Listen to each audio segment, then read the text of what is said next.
here to be contaminated by other pricing and revenue management professionals, and so far it's going great because I'm having such a nice conversation, and it's really insightful and inspiring to speak about pricing, revenue management topics with all the other people in the conference. I can't wait to spend more time with them today and tomorrow.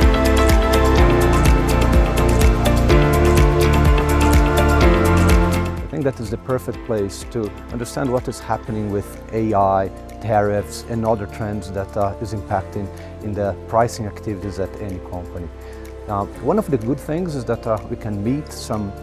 speakers and also some attendees with a very good background, so experts in the industry, exchange some ideas, be in contact with new models in how to approach those problems, and then take back to our company some innovative solutions in how to pursue opportunities within the diversity.